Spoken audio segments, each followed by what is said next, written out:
All right, everybody. So welcome to my very first YouTube Live. I'm Ron Hallaby, your wealth guy, certified financial planner, and multi-jurisdictional pension specialist. This is going to be a very relaxed session just to get used to lives here. So feel free to drop any comments or questions down below. Please make sure that it's nothing specific or personal. If you do have personal questions, we can deal with that afterwards and you can connect with me directly. But this is really going to be focusing on three biggest retirement mistakes that I see with clients and that are Canadian here that are 50 or older looking at retirement here in 2026. So why don't we just jump right in? And as I mentioned, if there are any issues or anything that you have, feel free to comment down below or feel free to comment after when the video goes to replay. And I'm more than happy to get back to you personally. So mistake number one, CPP timing without a plan. Now, what we're starting to see is a lot of people choose CPP emotionally and not mathematically. And it's not always that it's necessarily wrong taking it early. It can absolutely make sense, but there really needs to be a reason as to the timing of when your CPP draws start. You can't just kind of pick a date and say, well, I might as well start now. It doesn't really work, and we'll get into some of that detail a little bit later. Now, delaying CPP at the same time isn't always right either. You've got to factor in things like longevity, health, as well as income overall. Then we also have to consider the fact that you have to integrate CPP with your RPPs, your LIRAs, your RRIFs, DC plans, DB plans. Everything has to make sense when you're coordinating together. And by a coordinated plan, this can actually increase the lifetime income by literally tens of thousands.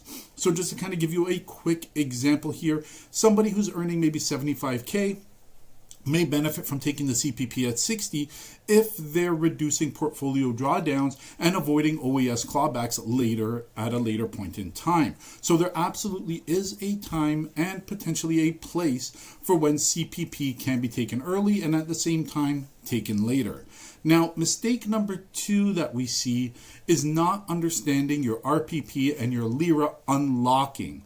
And for a lot of people, unlocking really means cashing out, but that is absolutely not the case.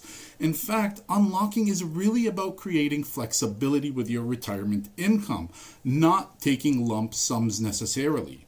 Now, many people don't know, and it really depends on the province that you're in, but you can take as much as 50%, and Saskatchewan, you can actually take 100% of your registered pension plan or LIRA and unlock it at retirement. Now, again, there are age restrictions, and not all provinces can unlock. For example, BC, there are no unlocking rules at retirement. Now, employer default funds are often mismatched for retirement as well. Definitely something you need to consider when you're looking at unlocking rules, and pension choices at retirement impact taxes, and that can actually lead to decades of conflict and problems as far as taxes are concerned. Now, really here, your pension might just be your biggest asset, but it's also most commonly the most misunderstood. Now, if we're taking a look at mistake number three, you're really looking at portfolios that are built for somebody who's more like a 40-year-old and not designed for somebody who is 55, 60, 65, whatever that retirement age might be, still a retirement portfolio. Now, the biggest area is that the accumulation portfolio design doesn't necessarily work if you're in a decumulation phase. Now, another area under the portfolio is the sequence of return risk is absolutely real. Too much risk in a portfolio could equal portfolio shock, especially in the early years as you're taking drawdowns. And if you're aggressively drawing down to avoid later taxes, that can really impact your portfolio quite significantly.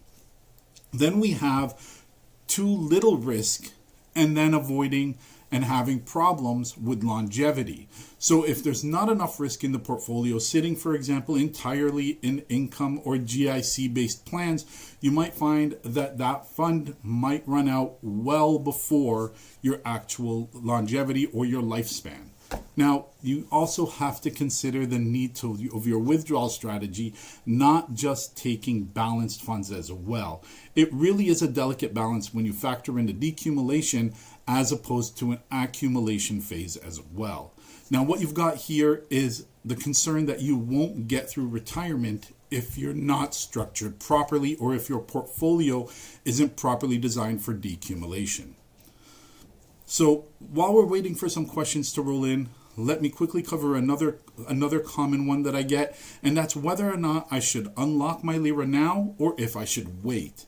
And the answer really depends on tax bracket, income needs, and definitely provincial rules. So for example, in Ontario, you have 60 days after converting your LIRA or RPP into a LIF to be able to unlock your 50%.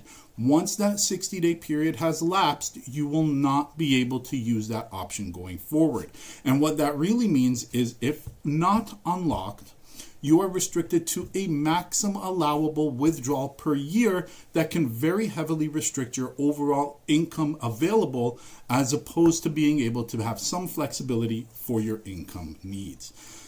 Now, that's pretty much it that we're going to talk about today. As I said, this is a very casual first attempt getting our feet wet.